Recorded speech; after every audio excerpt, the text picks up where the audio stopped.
Sodome et Gomorrhe.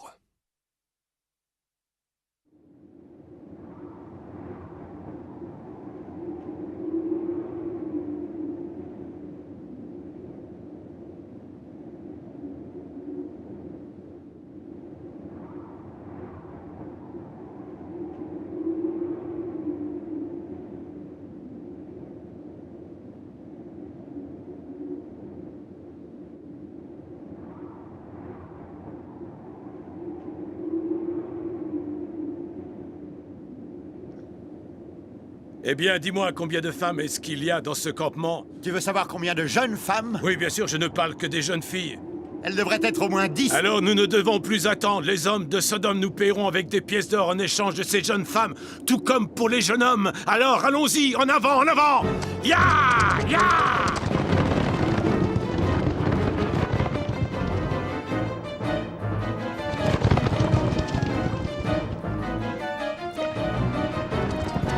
Ils viennent prendre nos femmes! Aux armes! Aux armes!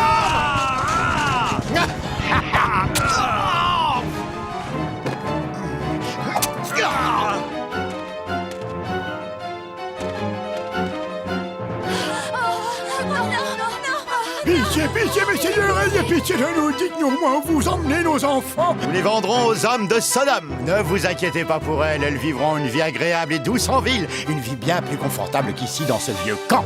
Elles auront envie de faire vous oublier tous et de profiter de la nouvelle vie qui leur sera offerte. Allez les gars, allons-nous-en d'ici! Nous avons pris toutes les filles!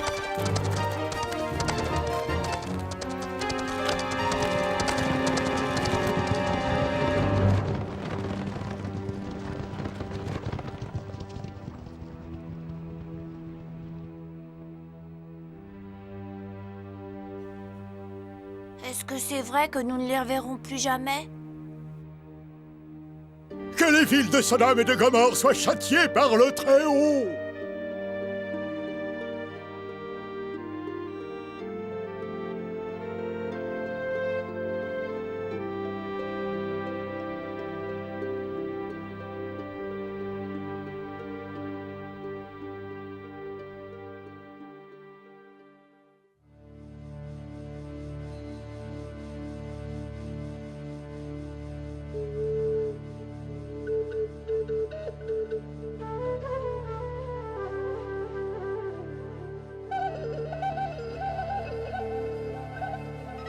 Est-ce que les gâteaux frais vous ont satisfait? Oui, ils étaient très bons, merci. Avez-vous aimé la viande qu'on vous a servie? Oui, Abraham, nous avons apprécié ces plats délicieux. Où est Sarai, ta femme? Est-elle là? Nous avons une nouvelle importante à lui communiquer. Elle est dans la tente. Qu'as-tu à lui dire de si important? L'année prochaine, je reviendrai vers toi à cette même époque, et Sarai, ta femme, aura un fils. Si c'est la volonté de Dieu, ce sera possible. Oh, mais je suis vieille et mon mari aussi. N'y a-t-il rien qui ne soit impossible à Dieu?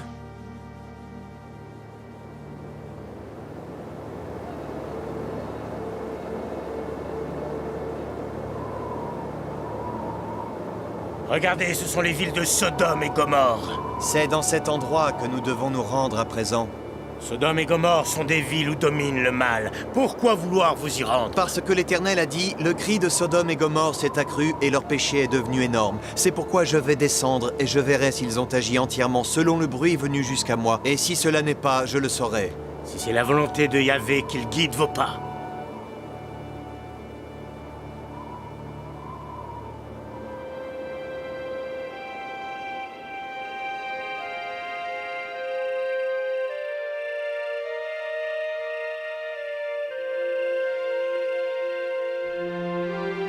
Seigneur, si tu détruis Sodome et Gomorrhe, feras-tu périr le juste avec le méchant? Peut-être qu'il y a 50 justes dans la ville. Faire mourir le juste avec le méchant, celui qui juge toute la terre, n'exercera-t-il pas la justice? Le péché de Sodome et Gomorrhe est devenu énorme.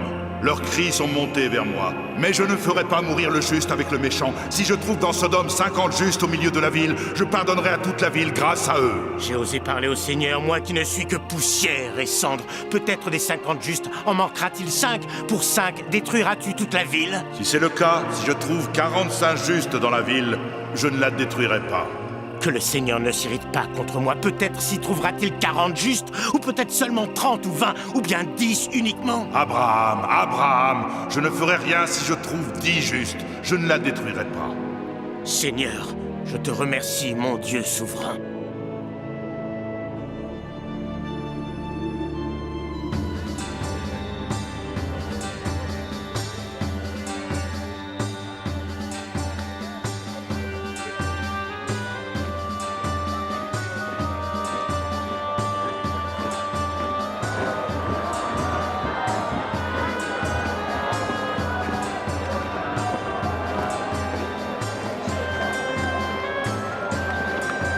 Il n'y a rien à dire, ces jeunes gens sont très forts. J'aurais aimé être aussi riche que lui. Il peut s'acheter des esclaves à n'importe quel prix. Et il en achète tout le temps de nouveau pour les faire travailler très dur. Mon ami, ce sont des choses que nous, les pauvres, ne pouvons nous permettre. C'est justement pour ça que nous devons tout faire pour devenir riches. Quand tu es riche, tu peux t'offrir tout ce que tu veux.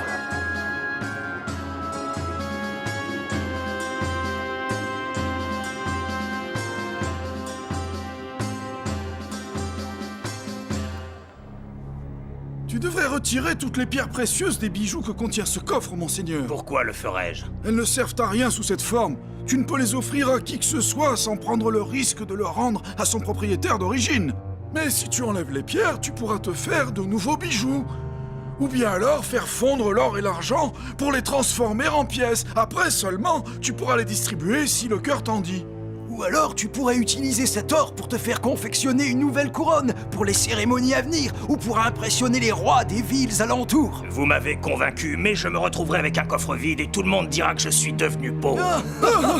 Tant que tu as une armée forte, tes coffres ne risquent pas de se retrouver vides. Je dois avouer que ce que j'aime faire le plus, c'est me déguiser en maraudeur, aller dans le désert pour chasser les nomades, leur prendre tout leur argent et leurs marchandises, et surtout enlever leurs jeunes filles et leurs jeunes garçons pour les vendre comme esclaves et les laisser sans rien, pauvres et nus sous le soleil du désert.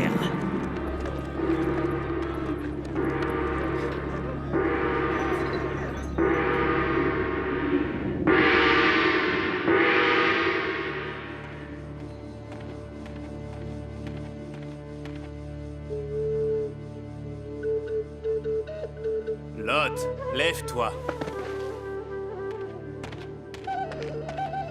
Sois béni, Lot, neveu d'Abraham. Je sais que vous êtes des envoyés de Dieu, mais Seigneur, entrez, je vous prie, dans la maison de votre serviteur et passez-y la nuit. Lavez-vous les pieds, et demain, vous vous lèverez de bon matin et vous poursuivrez votre voyage.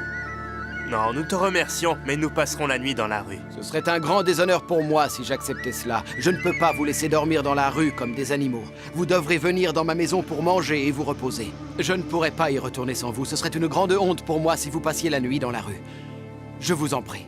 Nous voyons ta bonté de cœur et ta générosité, Lot. Nous ferons comme tu le souhaites, mais demain matin, au lever du jour, il nous faudra reprendre notre route. Bien entendu, mes seigneurs. Vous serez dans ma maison comme chez vous. Vous pourrez partir quand bon vous semblera.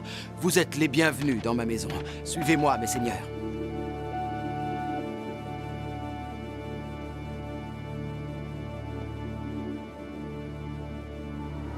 Je ne me serais jamais pardonné de vous avoir laissé dormir dehors comme du bétail.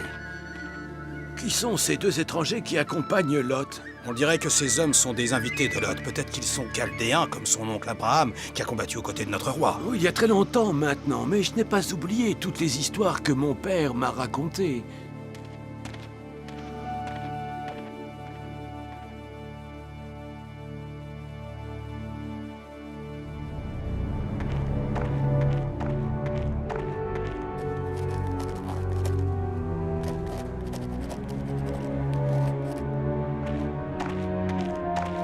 Es-tu sûr de ne pas avoir été suivi? Personne ne t'a vu entrer ici? Non, personne. Et aucune crainte, personne ne m'a vu entrer. Ah, tu as porté la bague avec toi. La voici, je l'ai volée dans le trésor du temple. Elle a de grands pouvoirs. Fais bien attention, une seule des pierres qu'elle contient peut tuer un homme en un instant. Comme nous l'avions convenu, voici le sac rempli de pièces d'or que j'ai préparé pour toi. Mais que comptes-tu faire avec ce poison? Tu vas vite t'en rendre compte. Je vais ce soir tuer le roi maudit de cette ville. Mais le roi est un de vos meilleurs amis. Ce n'est qu'un voleur, un assassin et un maraudeur qui pille de pauvres gens et vend leurs enfants comme esclaves. Moi, je serai un roi. Va-t'en! Rends-lui le sac rempli de pièces d'or que tu viens de recevoir. Tu n'en auras pas besoin là où tu vas. Tu en connais trop sur mes intentions. Tu finirais par me trahir et parler. Non. Nous allons te conduire au marché aux esclaves que tu possèdes, et là, tu seras toi aussi vendu. Vous voulez me vendre comme esclave? Tu ne mérites rien d'autre. Moi, devenir un esclave?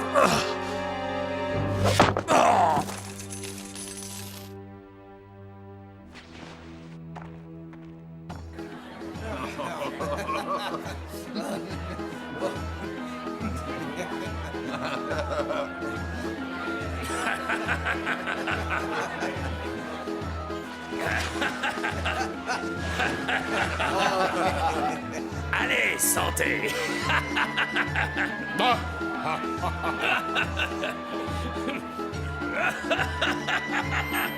Buvez, mes amis, à ma santé.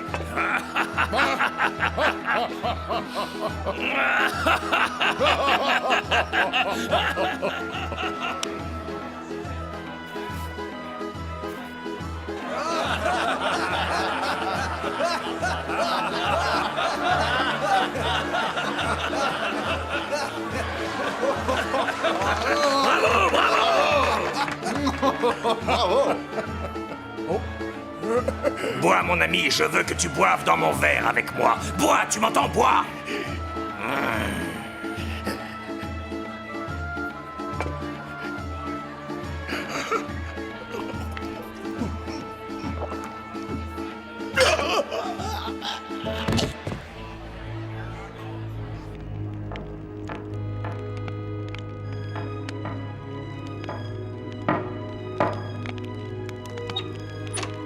Oui? Où sont les étrangers qui sont venus te rendre visite cette nuit? Fais-les sortir pour que nous puissions enfin les connaître. Non, mes frères, ces hommes sont mes invités. Je ne vous laisserai pas les rencontrer. C'est hors de question. Non. Non. Ah, mes yeux, je suis aveugle.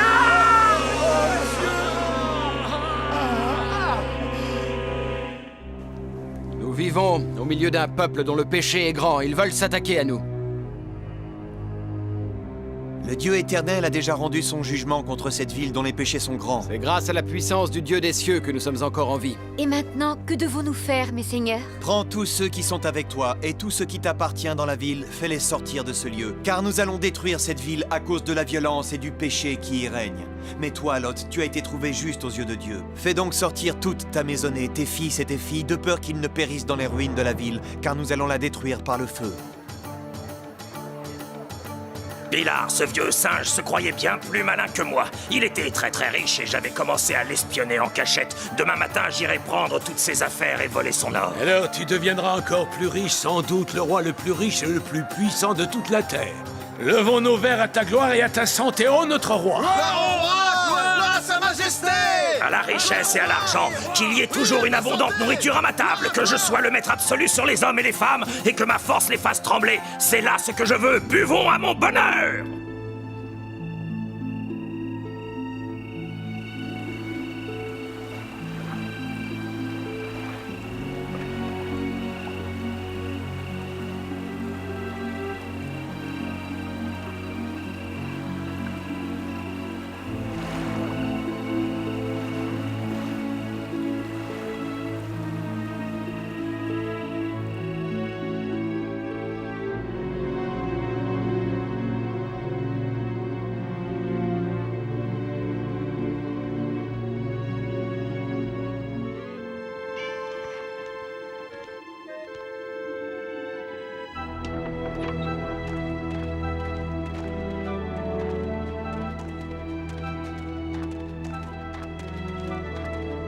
Partez maintenant, sauvez-vous dans les montagnes avant que la ville ne soit détruite.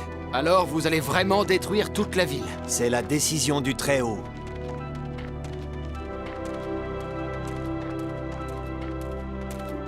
Il faut partir vite, Lot, si tu ne veux pas périr dans cette ville.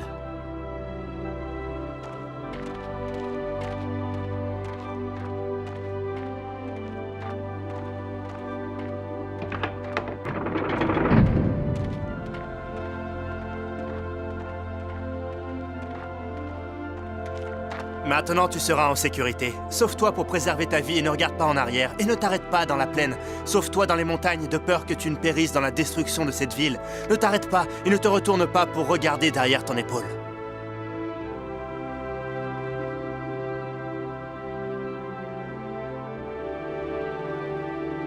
Ne regardez pas ce que vous avez laissé derrière vous. Ne vous retournez pas. Écoutez mes paroles. Devant vous, il y a la vie, et derrière vous, vous laissez la mort.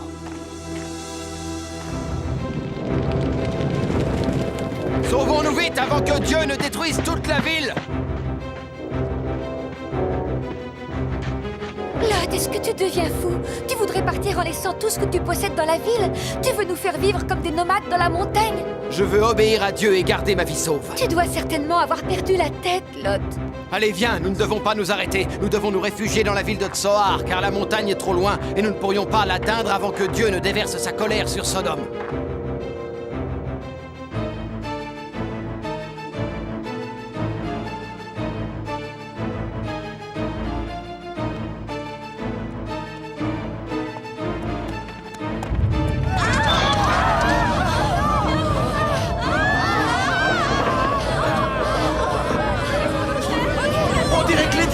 Contre le roi, c'est la malédiction sur Sodome!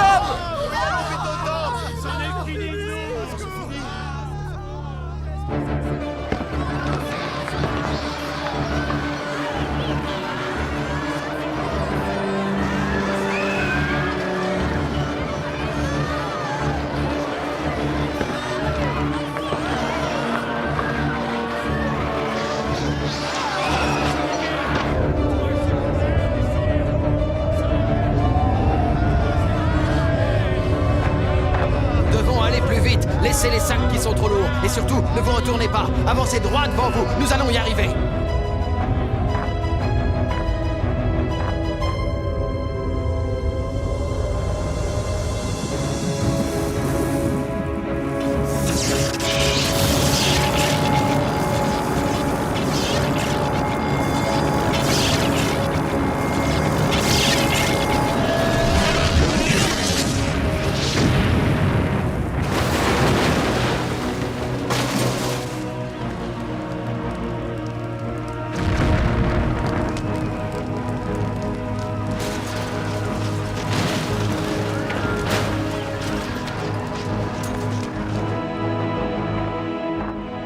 Oh Yahvé, sauve-nous, nous te prions. Yahvé, nous te demandons ta protection.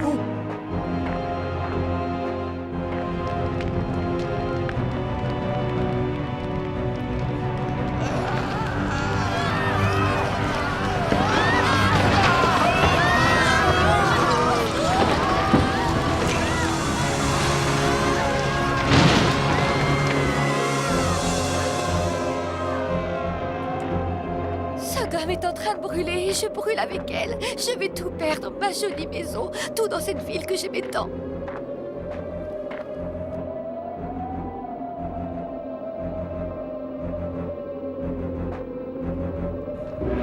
Alors le Seigneur Dieu fit pleuvoir du ciel du soufre et du feu sur Sodome et Gomorrhe.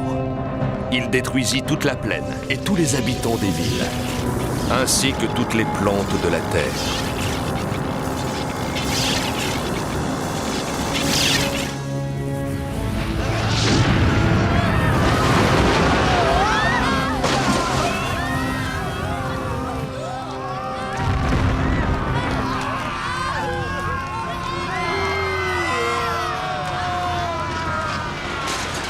Ne vous arrêtez pas, et ne regardez pas par-dessus votre épaule, avait dit le Seigneur à ceux qui avaient trouvé faveur à ses yeux. Mais la femme de Lot regarda en arrière, et elle devint une statue de sel.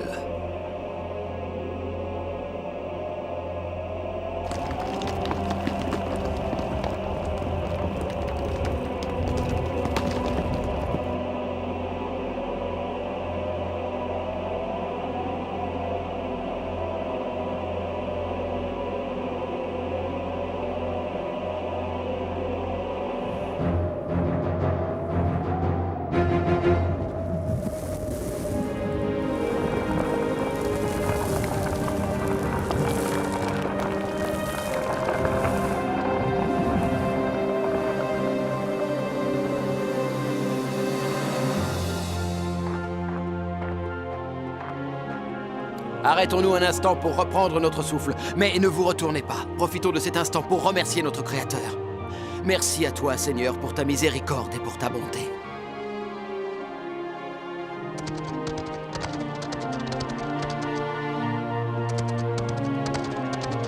Allez, encore plus vite, je veux savoir si mon neveu Lot et sa famille sont sortis indemnes de cette ville. Dieu devait préserver les justes et détruire les méchants.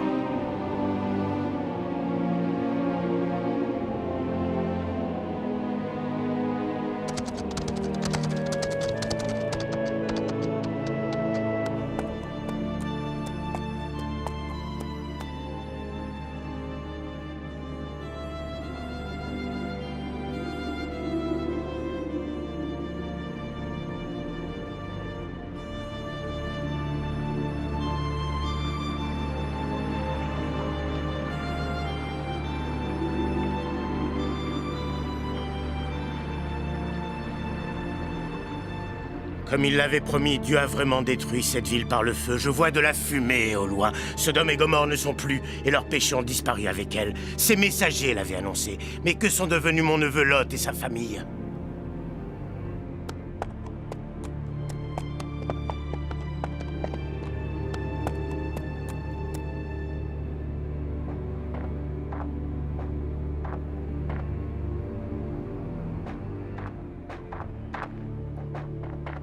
Lot, c'est bien toi?